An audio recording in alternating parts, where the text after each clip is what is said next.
ओम नारायण नारायण नारायण नारायण। सभी मित्रों को राम राम। दोस्तों, इस शुक्रवार को 4 फिल्में रिलीज हुई है। बॉलीवुड की बधाई दो, उसके बाद में तेलुगु फिल्म खिलाड़ी, जिसका हिंदी वर्जन भी इस हफ्ते रिलीज हो रहा है, पर आज पहले ही दिन शुक्रवार को ही उसके हिंदी वर्जन को रिलीज ही नहीं किया गया। पता नहीं क्या कारण है, कोई साजिश है, क्या कारण है पता नहीं। उसके बाद में तीसरी फिल्म है हॉलीवुड की मूनफॉल, और चौथी है डेथ ऑन द नाइल। मूनफॉल और खिलाड़ी का हिंदी वर्जन, इनका मैं कल रिव्यू अपलोड करूंगा। आज सुबह सबसे पहले मैंने बधाई दो देखी थी, और उसके बाद में डेथ ऑन द नाइल। घर पर आने में बहुत देर हो गई थी, शाम हो गई थी। फिर आने के बाद मैंने बधाई दो का रिव्यू शूट किया, फिर अपलोड किया। काफ़ी देर हो गई क्योंकि बहुत सारी महत्वपूर्ण बातें उस फिल्म के बारे में मुझे आप सबको बतानी थी। मैं आप सबसे प्रार्थना करूंगा कि प्लीज़, अगर आपने हमारा बधाई दो का रिव्यू नहीं देखा है तो उसे आप प्लीज़ ज़रूर देखना। और उसी कारण से बधाई दो के रिव्यू के कारण काफ़ी देर हो गई। इस कारण से अभी रात को 12 बजे मैं डेथ ऑन द नाइल का रिव्यू शूट कर रहा हूँ। देखिए, आज से 4 वर्ष पहले 2017 में डेथ ऑन द नाइल का पहला part murder on the oriental express release हुआ था, और तभी मैंने उसका रिव्यू भी किया था। इन दोनों ही फिल्मों के को प्रोड्यूसर और डायरेक्टर है केनेथ ब्राना, जिन्होंने इन दोनों ही फिल्मों का जो मुख्य पात्र है हरक्यूल पायरोट का, एक लीजेंडरी डिटेक्टिव हम उसे कह सकते हैं, वो कैरेक्टर भी केनेथ ब्राना ने ही प्ले किया है। और रिडली स्कॉट इन दोनों ही फिल्मों के को प्रोड्यूसर है। पहली फिल्म भी अगाथा क्रिस्टी की murder on the oriental express इस नॉवेल पर आधारित थी, और ये दूसरी फिल्म भी अगाथा क्रिस्टी के सेम नाम के death on the Nile novel पर आधारित है। ये फिल्म यानी डेथ ऑन द नाइल 2 घंटे और 7 मिनट की है। पहले फिल्म का जो सबसे बड़ा प्लस पॉइंट था, पहली फिल्म में जिस बात ने हमें सबसे ज़्यादा प्रभावित किया था, वही सेम बात हमें डेथ ऑन द नाइल में भी देखने को मिलती है, और वो है क्लासी रिच विजुअल्स। इसके जितने भी एक एक कैरेक्टर को आप देख लीजिए, उनका जो कॉस्ट्यूम है, मेकअप है, हेयर स्टाइल, उनकी मूछ है, बोलने का लहजा, चलने, वो किस प्रकार से चलते फिरते हैं, इवन उनके वो किस प्रकार से खाते हैं, हर एक बात में वो क्लासी टच हमें देखने को मिलता है। आर्ट डायरेक्शन और विजुअल्स की अगर हम बात करें तो वहाँ पर इन दोनों ही फिल्मों को फुल मार्क्स मिलेंगे। पहली फिल्म के रिव्यू में मैंने आप सबको कहा था कि विजुअल्स की दृष्टि में तो कहीं पर भी फिल्मों में निराश नहीं करती है, वहाँ पर फिल्म को फुल मार्क्स मिलेंगे। पर थोड़ा सा एक मर्डर मिस्ट्री जब हम देख रहे होते हैं तो वहाँ पर मर्डर कौन है ये जानने की उत्सुकता हमारी बढ़ती रहनी चाहिए। तो वो बात मुझे पहली फिल्म में थोड़ी सी कमी लगी थी, पर डेथ ऑन द नाइल मुझे पहली फिल्म की अपेक्षा थोड़ी सी ज़्यादा बेटर लगी। पहले फिल्म में एक सस्पेंस थ्रिलर या मर्डर मिस्ट्री की भी अपेक्षा ये जो हरक्यूल पायरोट का कैरेक्टर है उसे किसी लीजेंडरी डिटेक्टिव की तरफ प्रेजेंट करने पर ज़्यादा फोकस था। पर इस सेकंड पार्ट में डेथ ऑन द नाइल में वैसा नहीं है। यहाँ पर मर्डर मिस्ट्री पर और जो दूसरे कैरेक्टर्स है उन पर ज़्यादा फोकस था।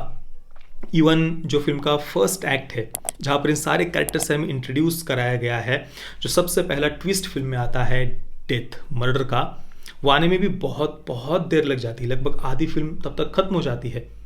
आज जहाँ पर हमारे यहाँ पर जो थिएटर है उन्होंने जहाँ इंटरवल किया था तब तक तो डेथ भी नहीं हुई थी।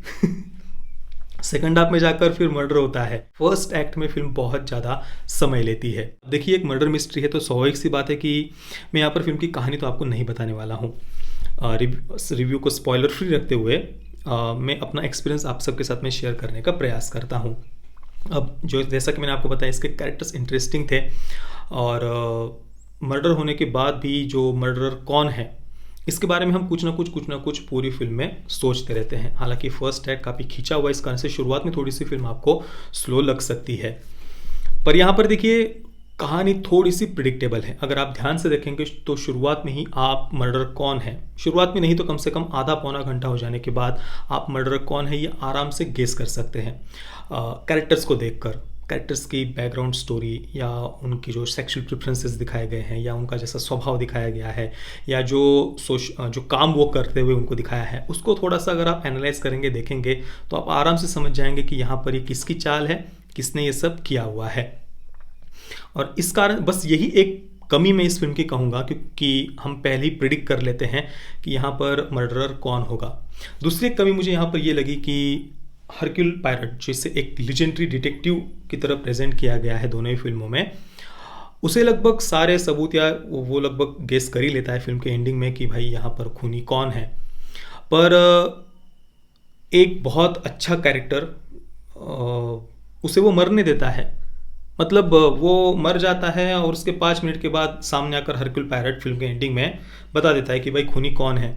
तो भाई फिर 5 मिनट पहले बता देते, मतलब वो एक अच्छे कैरेक्टर को क्यों मरने दिया तुमने? वो एक बात मुझे थोड़ी सी सही नहीं लगी फिल्म के एंडिंग में। बाकी तो ओवरऑल फिल्म में कमी निकालने जैसा कुछ भी नहीं था। विजुअल्स ऑब्वियसली बहुत बहुत ज़्यादा सुंदर है फिल्म के। परफॉर्मेंसेस सभी के, ये कोई कहने की आवश्यकता नहीं कि परफॉर्मेंसेस फिल्म का सबसे बड़ा एक प्लस पॉइंट है पहली ही फिल्म की तरह। पर बस थोड़ी सी कहानी प्रिडिक्टेबल लगती है। अब इसके कैरेक्टर्स के बारे में एक एक करके मैं थोड़ी सी आपको जानकारी दे देता हूँ। लिनेट और उसका मंगेतर जिनकी अभी शादी हो चुकी है, साइमन, ये दोनों हनीमून मनाने के लिए इजिप्ट में नाइल नदी पर एक वो पूरी की पूरी एक लग्जरियस शिप बुक कर लेते हैं और नाइल नदी पर ये गए हुए हैं हनीमून के लिए।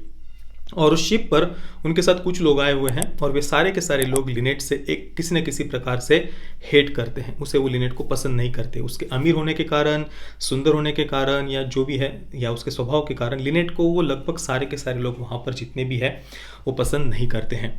लिनेट और साइमन, इनका ही हनीमून है। और उनके साथ में एक और है, जैकलिन भी वहाँ पर आई हुई है। जैकलिन साइमन की एक्स गर्लफ्रेंड है जो लिनेट से काफ़ी जेलस है।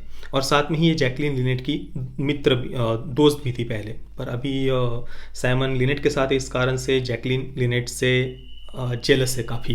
लिनेट, साइमन और जैकलिन के बाद में चौथा पात्र है डॉक्टर लायनस का, जो लिनेट का पहला मंगेतर था, पर वो दोनों अभी अलग हो चुके हैं। और डॉक्टर लायनस को अभी एक समाज सेवक दिखाया है, किसी वाइट सेवियर की तरह, जो भारत अफ्रीका जैसे देशों में जाकर लोगों की सेवा करता है। भारत को एक बार फिर से थर्ड वर्ल्ड कंट्री और गरीब देश के रूप में एक बार फिर से यहाँ पर प्रेजेंट किया है और डॉक्टर लायनस को एक वाइट सेवियर की तरह दिखाया है। इसके बाद में पांचवा कैरेक्टर है एंड्रयू का, जो लिनेट का मुंह बोला भाई है। अली फजल ने यह कैरेक्टर प्ले किया है। इसके बाद में छठा कैरेक्टर है, छठा और सातवां कह लीजिए, रोजाली और उसकी मौसी। ये दोनों लिनेट की सेवक है, काफ़ी गरीब है, लिनेट की सेवक है और कृष्णवर्णीय है ये दोनों ही पात्र, रोजाली और उसकी मौसी। इसके बाद में है एक लेस्बियन कपल दिखाया है। उसमें से मरी का जो कैरेक्टर है, मैरी का, वो लिनेट को अपनी बेटी कहती है और बहुत बहुत ज़्यादा अमीर है मैरी। तो वो बस पैसे दूसरों को दान करती रहती है, डोनेट करती रहती है, गरीबों की वो सेवा करती है। और मैरी के साथ में उसकी एक मेड है, जो दुनिया को दिखाती है कि मेड है, पर वो दोनों लेस्बियन कपल होते हैं। इसके बाद में एक बॉश नाम का कैरेक्टर है, बॉश था बॉक था, मैं पता नहीं, सच में भूल गया हूँ, पर हाँ आप बॉश कहते हैं। तो ये एक कैरेक्टर है, वो रोजाली जो कृष्णवर्णीय पात्र है, मैंने आपको पहले बताया लिनेट की सेवक, उसके साथ में ये बॉश प्रेम करता है। पर बॉश की जो माँ है उसे ये पसंद नहीं, क्योंकि रोजाली काफ़ी गरीब है, सेवक है लिनेट की, और वो कृष्णवर्णीय भी है। अब इन कैरेक्टर्स की जो बैकग्राउंड स्टोरी है या जो सेक्सुअल प्रेफरेंसेस वगैरह है वो जिस प्रकार से बताए गए हैं, इस कारण से कहानी काफ़ी ज़्यादा प्रिडिक्टेबल हो जाती है, क्योंकि कुछ ऐसे कैरेक्टर्स हैं जिनको फिल्मों में विलन नहीं दिखाया जा सकता, मतलब नहीं दिखाते आजकल के फिल्म मेकर्स है जो भी है। तो उस कारण से मुझे कहानी थोड़ी सी प्रिडिक्टेबल ही लगी। पर फिर भी अगर आपको मर्डर मिस्ट्रीज देखना पसंद है तो डेथ ऑन द नाइल को आप बिल्कुल भी मिस नहीं कर सकते। इसके पहले पार्ट की अपेक्षा मैं इसे थोड़ा सा ज़्यादा बेटर कहूँगा। मैं डेथ ऑन द नाइल को दूंगा 7 out of 10 stars. Parental guidance की बात करें तो फिल्म में कोई न्यूडिटी नहीं है, पर किसिंग सीन्स है। सेंसर बोर्ड ने फिल्म को यूएस सर्टिफिकेट दिया हुआ है, तो अगर आप देखना चाहें तो देख सकते हैं परिवार के साथ में। बाकी दोस्तों, आपने अगर डेथ ऑन द नाइल को देखा है तो आपका एक्सपीरियंस कैसा रहा, मुझे आप नीचे कमेंट में अवश्य बताना। ये वीडियो देखने के लिए आप सभी मित्रों का बहुत बहुत धन्यवाद। जय श्री राम, वंदे मातरम।